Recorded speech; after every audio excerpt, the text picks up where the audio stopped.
সেইটো অধিকাৰ ক'ত পালে ল'ৰাটোৰ জীৱনটো ধ্বংস কৰিবলৈ তেওঁলোকে উচিত বিচাৰ পাবই লাগিব লোকৰ পইচাই কোনোবাই 100 দিছে কোনোবাই 200 দিছে তেনেকে বামুটা জ্যেষ্ঠ মাধ্যমিক বিদ্যালয় কেণ্ডিডেট লোৱাৰ পিছৰ পৰা আমি কি বিলৈ হৈ আছোঁ গম পাইছেনে ভিতৰত সোমাব পৰা নাই ল'ৰাটোক লৈ হেৰি কৰি থকা দি আছোঁ আপোনাৰ ফাৰ্ষ্ট ডে পঢ়ি আছিলোঁ মই ব্ৰহ্মপুত্ৰ জ্যেষ্ঠ মাধ্যমিক বিদ্যালয়ত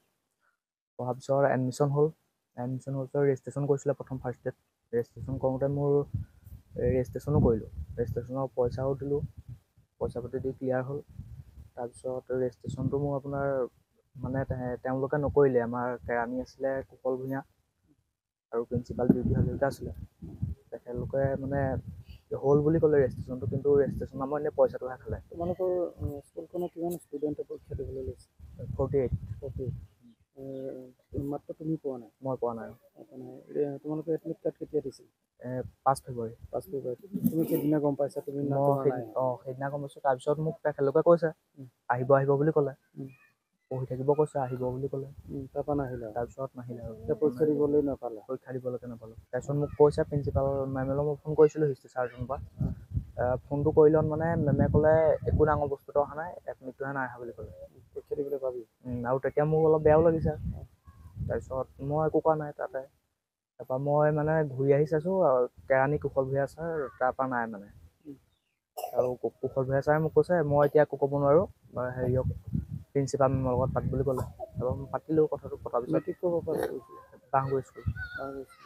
18 তাৰিখে খুৰাহঁতক কৈছে প্ৰিন্সিপাল মেমৰ হাজবেণ্ডে কৈছে 1:30মান বজাত মানে কৈছে যে এডমিট ইয়াৰ নাহিলে পৰীক্ষা দিব নোৱাৰে আৰু মই কালিহে গম পাইছোঁ এডমিট কাৰ্ডটো কি নহ'ল বুলি কনফাৰ্ম হ'ল হোৱাৰ পাছত সি দিনটো থাকি 6 তাৰিখৰ দিনা সি মানে এটা এক্সিডেণ্ট কৰি দিলে এক্সিডেণ্ট মানে সি পয়জন খাই দিলে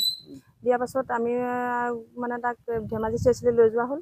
একদম মোৰ অৱস্থাত আৰু মুখেদি মানে টেনশ্যন বাঢ়ি হৈ গ'ল আমিতো জীয়াই থাকিব বুলি ভবাই নাছিলোঁ আৰু তাৰপৰা যোৰহাট দেৰগাঁও চিএইচে লগালগ যোৰহাটলৈ ৰেফাৰ দিলে যোৰহাট মেডিকেললৈ তাত মানে 4 দিন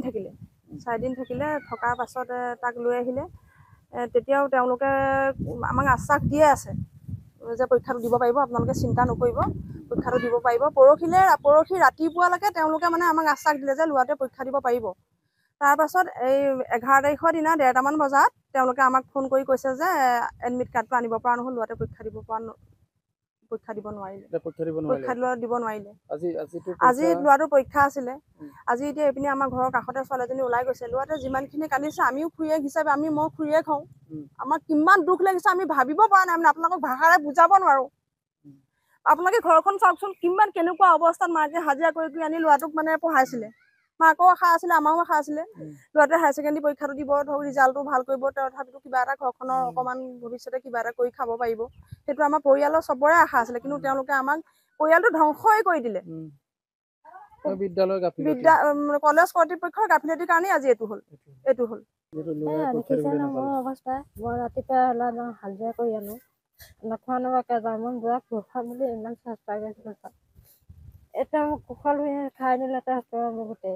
গোটেই পৰিয়ালটোৱে খাই দিলে ছাৰ এতিয়া ল'ৰাটো আজি মই কেনেকৈ ৰাখিছোঁ মই ল'ৰাটো পৰীক্ষাটো দিবলৈ নাপালে ছাৰ মই মানুহজনী ৰাতিপুৱা মই থাকিব পৰা নাই ইমান কষ্ট কৰি মই ঘৰখন চলাইছিলোঁ পঢ়ি আছোঁ দেউতাকে হেৰি কৰি পেলাই ইমান বুজাই মেলি ৰাখোঁতেনো এতিয়া মোক কৰি দিলে ছাৰ মই এই টকাখিনি ইমান টকা গুচি গ'ল মই প্ৰত্যেক খেবে পইচা দি আছিলোঁ কুশলক ছাৰ এতিয়া মই ইমান বুজাইছোঁ মোৰ ল'ৰাটোকো মই বুজাইছোঁ ছাৰ যে বোপাই তুমি নেকান্দিবা মই জীয়াই থকালৈকে মই হাজিৰা কৰি খাম তোমাক মই সেইটোহে বুজাইছোঁ ছাৰ